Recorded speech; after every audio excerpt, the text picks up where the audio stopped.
నమస్కారం వార్తలకు స్వాగతం. ముందుగా ముఖ్యాంశాలు. కవిరా చౌక్ అగ్ని ప్రమాదంపై deputy CM Bhatti Vikramarka media సమావేశం, పలు అంశాలపై వివరణ.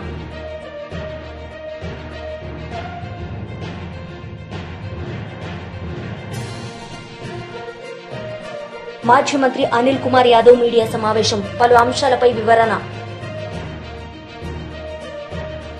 వీరా చౌక్ అగ్ని ప్రమాదంపై deputy CM Bhatti Vikramarka media సమావేశం నిర్వహించారు. ఈ సందర్భంగా ఆయన మాట్లాడారు.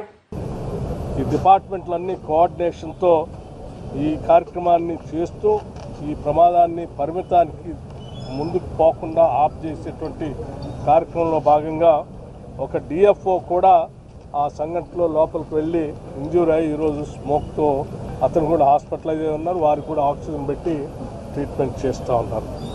ఏది ఏమైనప్పటికీ జరిగినటువంటి సంఘటన పట్ల రాష్ట్ర ప్రభుత్వం, మానవత్వం ఉన్నటువంటి అందరం కూడా ఈరోజు బాధిస్తున్నాం, శోకిస్తూ ఉన్నాం. ఇది అత్యంత దురదృష్టకరమైనటువంటి సంఘటనగా భావిస్తూ ఉన్నాం.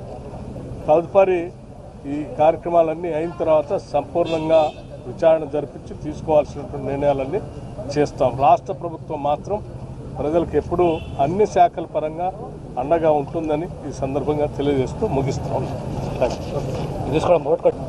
ఈ సంఘటన జరిగినటువంటి విషయం తెలిసిన మరుక్షణం నుంచే అందరి మంత్రులతో మాట్లాడుతూ, సంబంధిత అధికారులతో మాట్లాడుతూ, ఆసుపత్రులతో మాట్లాడుతూ కావాల్సినటువంటి నివారణ చర్యల కోసం, తీసుకోవాల్సినటువంటి చర్యల కోసం కాన్స్టాంట్గా మానిటర్ చేస్తూ ఉన్నారు. ఇక్కడ హైదరాబాద్ ఇన్ఛార్జ్ మంత్రిగా ఉన్నటువంటి పొన్నం ప్రభాకర్ గారు సంఘటన స్థలం నుంచి ప్రత్యేకంగా ఉండి అధికారులతో క్షేత్రస్థాయిలో వాళ్ళు కోఆర్డినేట్ చేస్తూ ఉన్నారు. వైద్య ఆరోగ్య శాఖ మార్చులు శ్రీ దామోదర్ రాజనరసింహ గారు ఉదయం నుంచి ఇక్కడే హాస్పిటల్లో ఉండి క్షతగాత్రులకు జరిగినటువంటి సంఘటనపైన విచారం వ్యక్తపరుస్తూనే వాళ్ళకు కావాల్సినటువంటి అన్నీ కూడా దగ్గరుండి పర్యవేక్షణ చేస్తూ ఏర్పాటు చూస్తూ ఉన్నారు. అట్లాగే ముఖ్యమంత్రి గారు నాకు ప్రత్యేకంగా ఫోన్ చేసి సంఘటన స్థలానికి, హాస్పిటల్కి వెళ్ళి జరిగినటువంటి సంఘటన పైన తీవ్రమైనటువంటి విచారాన్ని రాష్ట్ర ప్రభుత్వం నుంచి వ్యక్తపరచడమే కాకుండా చనిపోయినటువంటి దురదృష్టవశాత్తు చనిపోయినటువంటి కుటుంబ సభ్యులకు సంబంధించి రాష్ట్ర ప్రభుత్వం తరఫు నుంచి ప్రగాఢమైనటువంటి సానుభూతిని, సంతాపాన్ని తెలియజేయటమే కాకుండా చనిపోయినటువంటి వ్యక్తులకు సంబంధించి రాష్ట్ర ప్రభుత్వం నుంచి ఒక్కొక్క మనిషికి సంబంధించి 5 లక్షల రూపాయల వరకు ఎక్స్గ్రేషియా కూడా ప్రకటించడానికి రాష్ట్ర ప్రభుత్వం నిర్ణయం చేసింది. సరే, వారి జీవితాలలో తిరిగి తీసుకొని రాలేం, కానీ సాధ్యమైనంత వరకు ఆ కుటుంబానికి ఎంతో కొంత వెసులుబాటు కల్పించడానికి ఈ 5 లక్షల రూపాయల ఎక్స్గ్రేషియా ఒక ఆర్థిక సహాయాన్ని ప్రభుత్వ పరంగా ప్రకటించడం జరిగిందని మీ ద్వారా తెలియజేస్తూ ఉన్నాను. ముఖ్యమంత్రి గారు ప్రత్యేకంగా కేబినెట్ సహచరులందరితో మాట్లాడి 5 లక్షల రూపాయలు ఎక్స్గ్రేషియాని ప్రకటించమని వారు స్పష్టంగా చెప్పినటువంటి సమాచారాన్ని మీ ద్వారా తెలియజేస్తూ ఉన్నాం. అలాగే సంఘటన జరిగిన మరుక్షణం నుంచే అటు ఫైర్ డిపార్ట్మెంట్ వారితో కానీ, లేకపోతే ఇతర సిటీ పోలీస్ కమిషనర్ వారితో కానీ, మున్సిపాలిటీ వాళ్ళతో కానీ, రెవెన్యూ డిపార్ట్మెంట్తో కానీ, హెల్త్ డిపార్ట్మెంట్తో కానీ నిత్యం మానిటరింగ్ చేస్తూ ఆ కుటుంబ సభ్యులతో కూడా ఫోన్లో ముఖ్యమంత్రి గారు పర్సనల్గా మాట్లాడటం జరిగింది. మంత్రులంతా దగ్గరుండి ఈ క్షేత్రస్థాయిలో కావాల్సిన ఏర్పాట్లు కూడా చేస్తూ ఉన్నారు. ఈ సంఘటన జరిగినటువంటి బహదూర్పురా తహసీల్ చార్మినార్ ప్రాంతంలో ఉన్నటువంటి గుల్జార్ హౌస్లో సరే, ఇది ఆ ప్రాథమికంగా అందిన సమాచారం ప్రకారం ఎన్ని గంటలకి ఉదయం పూట ఫైర్ యాక్సిడెంట్ లోపల షార్ట్ సర్క్యూట్ వలన జరిగినట్టుగా ప్రాథమిక సమాచారం ప్రకారం భావిస్తూ ఉన్నారు. ఆ బిల్డింగ్లో పడుకున్నటువంటి వాళ్ళు ఆ షార్ట్ సర్క్యూట్ వల్ల రేగినటువంటి మంటలతోనో పొగతోనో వాళ్ళు మరణించినట్టుగా ప్రాథమిక సమాచారం ద్వారా సంబంధిత అధికారులు ఇచ్చినటువంటి సమాచారం తెలియజేస్తూ ఉన్నారు. ఈ ఫైర్ డిపార్ట్మెంట్కి ఉదయం పూట ఆ పరిసర ప్రాంతం నుంచి అనానిమస్ కాల్ ఒకటి 6:16 సమాచారం అందిస్తే 6:17 అక్కడ నుంచి ఫైర్ ఇంజిన్ ఇమ్మీడియట్గా మొగల్పురా ఫైర్ ఇంజిన్ 6:17 బయలుదేరి 6:20 ఆ ప్రాంతాన్ని చేరుకొని రెస్క్యూ ఆపరేషన్ మొదలుపెట్టడం జరిగింది. దీంట్లో దాదాపు 11 ఫైర్ ఇంజిన్లు వాడటం, అట్లాగే ఒక రోబోని కూడా డిపార్ట్మెంట్ పరంగా వాడారు. 70 మంది ఫైర్మెన్లు 17 మంది ఆఫీసర్లు దగ్గరుండి ఇంకా దాన్ని విస్తృతంగా స్ప్రెడ్ కాకుండా కంట్రోల్ చేస్తూ కాన్స్టెంట్గా మానిటర్ చేయటం వల్ల ఈ ప్రమాదం ఇంకా వ్యాప్తి చెందకుండా కంట్రోల్ చేయగలిగారు. ఈ డిపార్ట్మెంట్లన్నీ కోఆర్డినేషన్తో ఈ కార్యక్రమాన్ని చేస్తూ ఈ ప్రమాదాన్ని పరిమితానికి ముందుకు పోకుండా ఆఫ్ చేసేటువంటి కార్యక్రమంలో భాగంగా ఒక డిఎఫ్ఓ కూడా ఆ సంఘటనలో లోపలికి వెళ్ళి ఇంజ్యూర్ అయ్యి ఈరోజు స్మోక్తో అతను కూడా హాస్పిటలైజ్ అయి ఉన్నారు. వారికి కూడా ఆక్సిజన్ పెట్టి ట్రీట్మెంట్ చేస్తూ ఉన్నారు. ఏది ఏమైనప్పటికీ జరిగినటువంటి సంఘటన పట్ల రాష్ట్ర ప్రభుత్వం, మానవత్వం ఉన్నటువంటి అందరం కూడా ఈరోజు బాధిస్తున్నాం, శోకిస్తూ ఉన్నాం. ఇది అత్యంత దురదృష్టకరమైనటువంటి సంఘటనగా భావిస్తూ ఉన్నాం. తదుపరి ఈ కార్యక్రమాలన్నీ అయిన తర్వాత సంపూర్ణంగా విచారణ జరిపించి తీసుకోవాల్సినటువంటి నిర్ణయాలు. Professionals for election, one nation one election పై బీజేపీ నేతలు పాల్గొన్నారు. ఈ సందర్భంగా వారు మాట్లాడారు. మేజర్ జనరల్ శ్రీనివాసరావు గారు అండ్ मेरा साथी सांसद विश्वेश्वर रेड्डी गारू, పెద్దలు విజేంద్ర ప్రసాద్ గారు, రాజ్యసభ మెంబర్, శాసన మండలి సభ్యులు కొమరయ్య గారు, పార్టీ సంఘటన మంత్రి చంద్రశేఖర్ జీ, ఫార్మర్ మినిస్టర్స్ కృష్ణ యాదవ్ గారు, శశిధర్ రెడ్డి గారు, ఈ కార్యక్రమంలో పాల్గొంటున్నటువంటి హైదరాబాద్ నగరానికి సంబంధించినటువంటి ప్రముఖులు, విద్యావంతులు, మేధావులు, అడ్వకేట్లు, డాక్టర్లు, ఐటీ ప్రొఫెషనల్స్, ఇతర పెద్దలందరికీ కూడా మరొకసారి ఈ కార్యక్రమం సందర్భంగా నేను కృతజ్ఞత తెలియజేస్తా ఉన్నాను. ఇంతకుముందే రామచంద్రరావు గారు మాట అన్నారు. ఈరోజు మన దేశము స్వాతంత్రం వచ్చి 75 సంవత్సరాలు పూర్తయిపోయి ఇప్పుడు 77వ సంవత్సరంలో ఉన్నాం. కానీ మనకి ఇప్పటి వరకు కూడా ఇంకా అనేక రకాల విధానాలు బ్రిటిష్ వాళ్ళు వదిలిపెట్టినటువంటి మరి పద్ధతిలోనే మనం కొనసాగుతా ఉన్నాం. ఇంకా అనేక మార్పులు చేయాల్సినటువంటి అవసరం ఉంది. ప్రధానమంత్రి గారు పదే పదే మంత్రులకు చెప్తారు, పాత చట్టాలు ఏమున్నాయో బ్రిటిష్ వాళ్ళ హయాంలో ఉన్నటువంటి చట్టాలన్నింటినీ కూడా మార్చాలి. ఇప్పుడు ఉన్నటువంటి వర్తమాన రాజకీయ, సామాజిక, ఆర్థిక పరిస్థితులకు అనుగుణంగా మనం చట్టాలు మార్చుకోవాలని పదే మంది వారు చెప్తుంటారు. దానికి అనుకూలంగా అనేకమైన మార్చుకున్నాం. దురదృష్టం ఏంటంటే ఏవైతే దేశానికి అవసరమైనటువంటి విధానాలు ఈరోజు కావాలో వాటన్నిటిలో కూడా ప్రతిసారి మనకు అడ్డం పడేటువంటి ప్రయత్నం జరుగుతూ ఉంది. ఇది మంచిది కాదు. అందుకే ఈరోజు ప్రజల మధ్యకు వెళ్ళాలి. మన ప్రధానమంత్రి గారు చెప్పారు, ప్రజల మధ్యకు వెళ్ళి వన్ నేషన్ వన్ ఎలక్షన్ విషయంలో ప్రజలను చైతన్యం చేయాలి. ప్రజల ద్వారా రాజకీయ పార్టీల మీద, విశ్లేషకుల మీద ఒత్తిడి రావాల్సినటువంటి అవసరం ఉంది. ఇది ఒక ప్రజా ఉద్యమంగా రావాలి. నాకు తెలుసు, ఎక్కడ ఉత్తరప్రదేశ్ ఎలక్షన్స్ అవుతుంటే ప్రతిరోజు 1 మంత్ హైదరాబాద్లో ఉన్నటువంటి తెలుగు ఛానల్స్ అన్ని రివ్యూ చేస్తాయి. ఎక్కడో ఢిల్లీ ఎలక్షన్ అవుతుంటే హైదరాబాద్లో ఉన్నటువంటి ఛానల్స్ అన్ని రివ్యూ చేస్తూ ఉంటాయి. ఏ ఇంట్లో కూర్చున్నా, ఏ రచ్చబండ మీద కూర్చున్నా యూపీ ఎలక్షన్ ఎట్లా ఉన్నది, ఢిల్లీ ఎలక్షన్ ఎక్కడ ఉన్నది, కేజ్రీవాల్ వస్తాడా పీక్తాడా, ఇదే విషయం. ప్రతిసారి ఎన్ని మ్యాన్ అవర్స్ వేస్ట్ అయితే ఆలోచన చేయండి. ఎంత మ్యాన్ అవర్స్. ఈరోజు ఒకసారి ఎలక్షన్ అయిపోతే, ఈరోజు ప్రధానమంత్రి గారు ప్రతి 3 నెలలకు ఒక రాష్ట్రానికి ఎలక్షన్స్కి వెళ్ళాలి.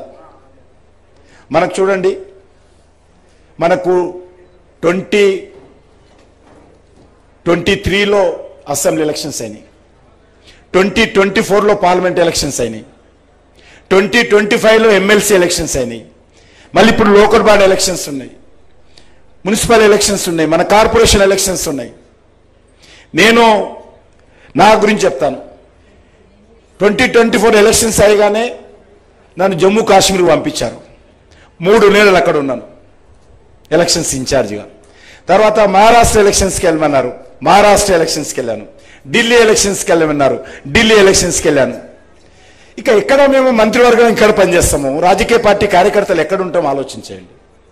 అందుకే ఒకటి మనవి చేస్తా ఉన్నాను, ఏదైనా ఈ దేశంలో మార్పు రావాలంటే ఆ మార్పు ఈరోజు స్పష్టంగా నరేంద్ర మోడీ గారి నేతృత్వంలోనే మార్పు వస్తుంది. అది జిఎస్టీ తీసుకున్నా, లేకపోతే డిజిటల్ ట్రాన్సాక్షన్ తీసుకున్నా, ఆర్టికల్ 370 తీసుకున్నా, రావణ కాన్స్టిట్యూషన్ లాగా 75 సంవత్సరాల పాటు జమ్మూ కాశ్మీర్ను తగలబెట్టారు. 46,000 మంది చనిపోయారు. కానీ ఓటు బ్యాంక్ పాలిటిక్స్, ఆర్టికల్ 370 తీసేసిన తర్వాత ఈరోజు జమ్మూ కాశ్మీర్ పరిస్థితి చూడొచ్చు. త్రిపుల్ తలాక్ మిత్రులు రామచంద్ర గారు ఇప్పుడే చెప్పారు. సుప్రీంకోర్టు చెప్పినా కూడా త్రిపుల్ తలాక్ మార్చలే, ఎందుకంటే ఓట్లు పోతాయి. ఓట్లకు త్రిపుల్ తలాక్ సంబంధం లేదు. ఈ దేశంలో 10 కోట్ల మంది ముస్లిం మహిళలు ఉన్నారు. ఆ మహిళలకు సంబంధించినటువంటి హక్కుల గురించి ఆలోచన చేయలేదు, వాళ్ళ అధికారాల గురించి ఆలోచన చేయలేదు. డాక్టర్ బాబాసాహెబ్ అంబేద్కర్ ఈ దేశంలో ఉన్నటువంటి పౌరులకు ఇచ్చినటువంటి హక్కుల గురించి ఆలోచన చేయకుండా త్రిపుల్ తలాక్ కొనసాగించారు. ఓట్ల కోసం అనేక సంవత్సరాల పాటు మార్చింది ధైర్యంగా నరేంద్ర మోడీ గారు మనం చేస్తా ఉన్నాం. అంతేకాదు, సిటిజన్ అమెండ్మెంట్ యాక్ట్ కావచ్చు, లేక న్యూ క్రిమినల్ యాక్ట్ కావచ్చు, ఈ దేశంలో అనేక రకాలుగా ఏదైనా మనకు తెలుసు. ఈ దేశంలో ఏముండేది, ఎక్కడ చూసినా ఉగ్రవాద కార్యక్రమాలు, పాకిస్తాన్ ఐఎస్ఐ కార్యక్రమాలు. మన హైదరాబాద్లో కూడా పాకిస్తాన్ ఐఎస్ఐ ఎంత యాక్టివ్గా ఉండేది. ఎందుకు ఈరోజు నరేంద్ర మోడీ గారు వచ్చిన తర్వాత ఈరోజు కనిపించడం లేదు, కనుమరుగైంది? ఈరోజు నరేంద్ర మోడీ గారు వచ్చిన తర్వాత ఎందుకు ఈరోజు మార్పు కనిపిస్తా ఉంది? కాసు మహేష్ రెడ్డి మీడియా సమావేశం నిర్వహించారు. ఈ సందర్భంగా ఆయన మాట్లాడారు. బహుశా 1955-56 నుంచి 2024 వరకు సుమారు 69 సంవత్సరాల్లో ప్రభుత్వాలు వచ్చినాయి. పైన ముఖ్యమంత్రులు ఉండేవాళ్ళు, ఎవరి పని వాళ్ళు చేసుకున్నారు, గెలిచారు, ఓడారు.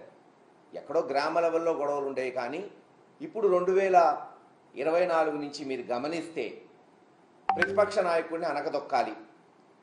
ప్రతిపక్ష పార్టీలోని సోషల్ మీడియా వాళ్ళు కావచ్చు, నాయకులు కావచ్చు, ఎమ్మెల్యేలు, మాజీ మంత్రులు, ఎవరైనా మాజీ ఎంపీలు, లేదు ఇప్పుడున్న ఎంపీలు కావచ్చు, ఎమ్మెల్యేలు కావచ్చు, అక్రమ కేసులు పెట్టడం, అక్రమంగా వాళ్ళని జైళ్ళకు పంపించడం, చివరకు ఐఏఎస్ ఐపీఎస్ని కూడా రిటైర్ అయిన వాళ్ళు కావచ్చు, ఇప్పుడు పనిచేస్తున్న వాళ్ళని సస్పెండ్ చేసి వాళ్ళ మీద కేసులు పెట్టి అనగదొక్కాలి. ఎట్టుందంటే వాళ్ళకు అవకాశం ఇచ్చింది తెలుగుదేశం పార్టీకి, చంద్రబాబు నాయుడు గారికి, లేదు జనసేన బీజేపీకి ఒక అవకాశం ఇచ్చారు జనం. మీరు ఇచ్చిన హామీలు నిలబెట్టుకోండి, ఎవరూ దానికేమో అడ్డం తగలట్లేదు. వైఎస్ఆర్సీపీ పార్టీ కావచ్చు, జగన్మోహన్ రెడ్డి గారు కావచ్చు, ఇంకా చేయమని మేము డిమాండ్ చేస్తున్నాం. బాబు మీరు ఇచ్చిన హామీ నిలబెట్టుకోండి, ప్రజలకి న్యాయం చేయమని అడుగుతున్నాం. అది చేయలేకపోగా జగన్మోహన్ రెడ్డి గారికి మాకు అడ్డం, రేపు మళ్ళీ అధికారంలోకి వస్తాడేమో, సంవత్సరంలోనే ఈ ప్రభుత్వం భ్రష్టు పట్టిపోయింది, అక్కడేమో గ్రాఫ్ పెరిగిపోతుంది, అంతంత మాత్రాన గతంలో వాళ్ళు చెప్పినవన్నీ అబద్ధాలుగా ప్రజలు గమనిస్తున్నారు. మళ్ళీ జగన్మోహన్ రెడ్డి గారు ఈరోజు మీరు చూస్తున్నారు, ఎక్కడికి పోయినా బ్రహ్మరథం పడుతున్నారు. వాస్తవంగా మొన్న తెలుగుదేశం అనుబంధ ఛానల్లోనే చెప్పారు, చంద్రబాబు నాయుడు గారు ఓడిపోతే మళ్ళీ తేరుకోవడానికి, పార్టీని నిలబెట్టడానికి 2-3 సంవత్సరాలు పట్టింది. అక్కడ తెలంగాణలో కేసీఆర్ గారికి 1-2 సంవత్సరాలు పట్టింది. ఇక్కడ జగన్మోహన్ రెడ్డి గారు 2-3 నెలల్లోనే బ్రహ్మాండంగా తిరుగుతున్నాడు, తిరుగుబాటు చేస్తున్నాడు ప్రభుత్వం మీద అని. ఇవన్నీ గమనించి ఎలాగన్నా అనగదొక్కాలి, వైఎస్ఆర్సీపీ పార్టీని, కార్యకర్తల్ని భయపెట్టాలనే కోణంతో అక్రమ కేసులు. ఈరోజు లిక్కర్ కేసు, స్వయాన జగన్మోహన్ రెడ్డి గారి దగ్గర పనిచేసిన ఐఏఎస్ ధనంజయ రెడ్డి గారు కావచ్చు, గత 20-30 సంవత్సరాల నుంచి ఓఎస్డీగా పనిచేస్తున్న కృష్ణమోహన్ రెడ్డి గారిని, అనేక మందిని, రాజశేఖర్ రెడ్డిని, లేదు అనేక మందిని, అసలు ఎట్టి పరిస్థితుల్లో బెవరేజెస్ కార్పొరేషన్ కానీ లిక్కర్కి కానీ సంబంధం లేని వాళ్ళని ఆధారాలు లేకుండా కేవలం తీసుకొచ్చి ఇదిగో 3,000 30,000 వాళ్ళకి ఇష్టం వచ్చినట్టు ఒక్కొక్క దగ్గర ఒక్కొక్క మాట్లాడుతున్నారు తెలుగుదేశం నాయకులు. ఒకళ్ళు 3,000 అంటారు, ఒకళ్ళు 13,000 కోట్లు అంటారు, ఇంకొకళ్ళు 16,000 కోట్లు స్కామ్ జరిగింది. ఏదైనా చెప్పచ్చు కదా, అబద్ధం ఆడడానికి దానికి రుజువు ఎందుకు? ఎంతైనా చెప్పచ్చు.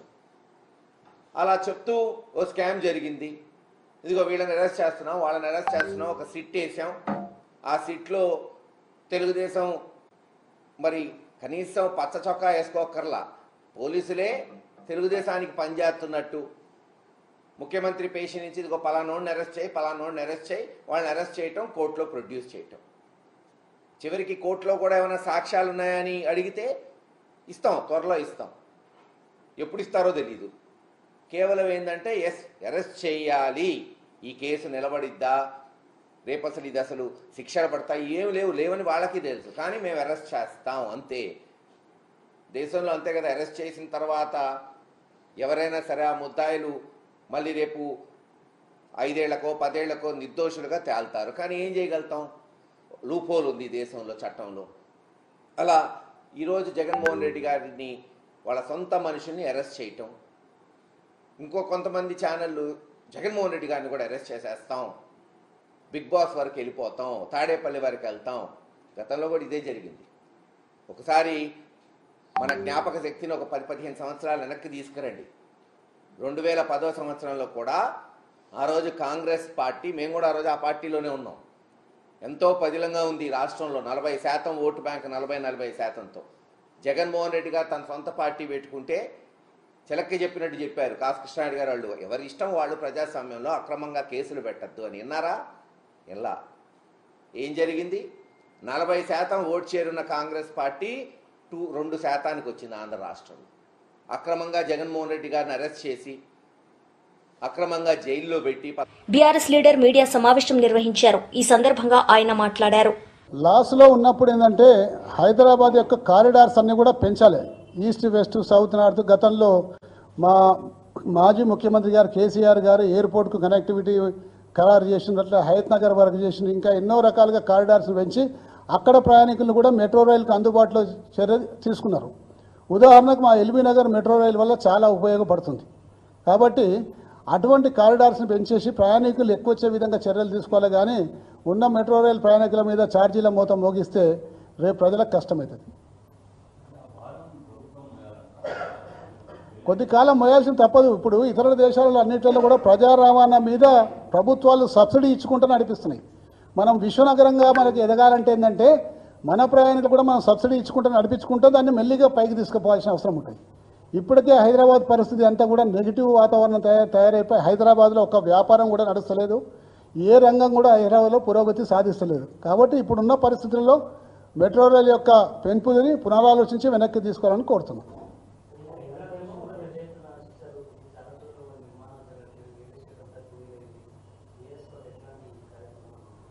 రియల్ ఎస్టేట్ వ్యాపారానికి ఫస్ట్ థింగ్ ప్రభుత్వాలు చేయాల్సిన పని అంటే ఒక సానుకూల వాతావరణంని క్రియేట్ చేయాలి. దురదృష్టవశాత్తు ఇక్కడ సానుకూల వాతావరణం క్రియేట్ చేయకుండా ఒక ప్రతికూల వాతావరణం క్రియేట్ చేసే వరకే కొనుగోలుదారులంతా కూడా భయభ్రాంతులపై కొనాలనుకునే వాళ్ళు కొనుక్కుంటలేరు. కొన్న వాళ్ళందరూ కూడా మాకు క్లియరెన్స్ తీసుకొస్తే తీసుకుంటామని చెప్పడం వల్ల రియల్ ఎస్టేట్ వ్యాపారం అంతా కూడా పడిపోయింది. రియల్ ఎస్టేట్ వ్యాపారం ఒక వ్యాపారం ఎటువంటి వ్యాపారం అంటే ఒక ప్లంబరు, ఒక మన ఎలక్ట్రీషియను, ఒక మేస్త్రి, ఒక సెంటరింగ్ కొట్టటైనా, సిమెంట్ అమ్మటైనా, స్టీల్ అమ్మటైనా, కంకర అమ్మటైనా, ఇన్ని రకాల వ్యాపారాలు దాంట్లో ఇమిడి ఉంటాయి. కాబట్టి ఈ రంగం కుదేరైతే ఇంత మంది మీద ప్రభావం పడుతుంది. తద్వారా రిజిస్ట్రేషన్ల ఆదాయం తగ్గుతుంది. తద్వారా రాష్ట్రం యొక్క రాష్ట్రం తిరోగమనంలోకి పోతుంది. ఇప్పుడు మీరందరూ కూడా చూస్తే రిజిస్ట్రేషన్లు ఎంత తగ్గిపోయిన సంగతి గత ఒక సంవత్సర కాలంగా తీసుకుంటే ప్రతి నెల 200 కోట్ల నుంచి దాదాపు 2000 కోట్ల దాకా ఇప్పటివరకు ఒక సంవత్సరంలో డెఫిషియట్ కనిపిస్తుంది. మరి అదే కేసీఆర్ గారు ఉన్నప్పుడు హైదరాబాద్ రియల్ ఎస్టేట్ రంగం చాలా బ్రహ్మాండంగా నడిచింది. ఈరోజు గ్రామాలలో కూడా భూముల ధరలు దాదాపు 40% పడిపోయి వాళ్ళకు అవసరం ఉన్న వాళ్ళు బిడ్డ పెళ్లిళ్ళు పెట్టుకునే వాళ్ళు లేకపోతే పిల్లల చదువు కోసం అడ్డీకి పావుసేరి అమ్ముకునే పరిస్థితి ఏర్పడ్డది. ఇదంతా కూడా ప్రభుత్వం తీసుకున్న చర్యల మీద ఆధారపడి ఉంటుంది. ప్రభుత్వం అటువంటి చర్యలు తీసుకుంది కాబట్టి ఇలా ఈ రంగం మొత్తం కుదేలైంది. మాజీ మంత్రి అనిల్ కుమార్ యాదవ్ మీడియా సమావేశం నిర్వహించారు. ఈ సందర్భంగా ఆయన మాట్లాడారు. విధంగా హరాస్ చేయటం, ఐపీఎస్ ఐఏఎస్లు అనే తేడా లేకుండా ఈరోజు ఈ రాష్ట్రంలో మనందరం కూడా చూస్తా ఉన్నాం. ప్రజలందరూ కూడా ఖచ్చితంగా కూడా ఏ విధంగా ఈరోజు రాజకీయ నాయకులకు పరిమితమైన ఏ రోజు అధికారుల దాకా కూడా ఈరోజు వేధింపులు కక్ష రాజకీయాలు జరుగుతున్నాయనేది కూడా ఈ రాష్ట్రంలో అన్ని కూడా మనందరం కూడా చూస్తా ఉన్నాం. ఎక్కడా కూడా అన్ని బేస్లెస్ అలిగేషన్స్ వేసి ఏది కూడా ఒక ప్రాపర్ అలిగేషన్ లేకుండా ఎక్కడా కూడా ఒక ప్రాపర్ అథెంటికేటెడ్ ఎవిడెన్స్ అన్ని లేకుండా ఈరోజు రాష్ట్రంలో అందరూ కూడా చూస్తా ఉన్నాం. ప్రజలందరూ కూడా ఈరోజు ఇప్పటికే ఎందుకు అధికారం ఇచ్చాం వీళ్ళకి, కేవలం కక్ష రాజకీయాల కోసమేనా, రెడ్ బుక్ రాజ్యాంగం కోసమా అని ప్రజలందరూ కూడా ఆలోచన చేస్తా ఉన్నారు. ఈరోజు ఒక పక్కేమో అక్కడేమో గతంలో ఇలా జరిగింది అలా జరిగింది అని చెప్పి కక్ష రాజకీయాలు చేస్తా ఉన్నారు. గతంలో నేను 2 వారాల క్రితం నెల్లూరులో ఒక ప్రెస్ మీట్ పెట్టి ముఖ్యంగా నెల్లూరు జిల్లాలో మైనింగ్ సంబంధించి ఎంతమంది ఇబ్బంది పడుతున్నారు, బేసిక్ గా ఎన్ని వేల మంది ఉపాధి కోల్పోయారు, ఎన్ని వేల కుటుంబాలు రోడ్ల మీద పడిపోయినాయి, ఎవరి ఆశ వల్ల ఎవరి దురాశ వల్ల ఇదంతా జరుగుతుంది అనేది అదే మా నాయకుల మీదకి వచ్చే తలకే సంబంధం లేని ఒక కేసు పెట్టారు.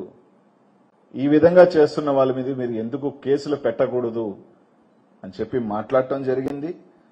ఆ రోజు కొన్ని ఆధారాలు కూడా ఎవరు కంపెనీ పెట్టారు, ఏ కంపెనీ చేస్తుంది అన్నీ కూడా ఆ రోజు చెప్పడం కూడా జరిగింది.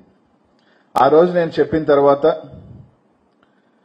కొంతమంది ప్రెస్ మీట్ పెట్టారు. తర్వాత ప్రెస్ మీట్ పెట్టి నేను వారం రోజుల లోపల మీరు కానీ ఎన్ని కానీ లేకపోతే మళ్ళీ కూడా నేను ముందుకు వస్తానని చెప్పాను.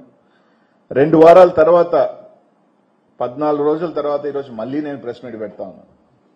కనీసం నేను చెప్పిన తర్వాత అయినా ఎంతో కొంత చలనం వచ్చి కనీసం మానవీయ కోణంలో, సరే వాళ్ళు సిండికేట్ నడుపుతున్నారా కార్టెల్ నడుపుతారా ఇవన్నీ పక్కన పెడితే కొన్ని వేల కుటుంబాలు రోడ్ల మీద పడుతున్నాయి, వాళ్ళ ఉపాధి కోల్పోతున్నారు, వాళ్ళు ఇబ్బందులకు గురవుతున్నారన్న మానవీయ కోణంలో అయినా ఒక ఆలోచన చేస్తారని అంటే కనీసం ఒక్క అడుగు కూడా ముందుకు వేసిన దాఖలాలు లేవు.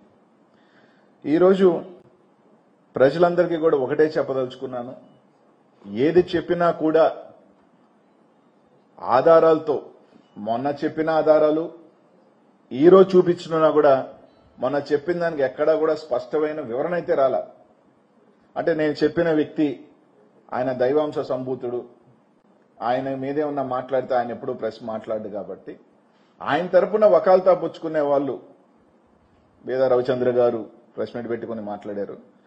ఆయన ఈసారి మళ్ళీ ఆయనే మాట్లాడతాడా లేకపోతే ఆ దైవాంశ సంభూతుడే మాట్లాడతాడా? ఈరోజు ఒకటి అడుగుతా ఉన్నాను, వేమిరెడ్డి ప్రభాకర్ రెడ్డి గారు ఒక కంపెనీ పెట్టి ఆయనే చేసుకోవాలి, ఇంకెవరూ చేసుకునే విధంగా లేదు, లేకపోతే మైన్లు ఓపెన్ చేయము అని నేను మాట్లాడి కొన్ని ఇది చెప్పిన తర్వాత కొంతమంది చేత పాపం ఒక 10 మంది చేత మేమంతా సంతోషంగా ఉన్నాం, మేమంతా బాగున్నాం. వార్తలు ముగించే ముందు ముఖ్యాంశాలు మరోసారి. కవిరా చౌక్ అగ్ని ప్రమాదంపై deputy CM Bhatti Vikramarka media సమావేశం, పలు అంశాలపై వివరణ.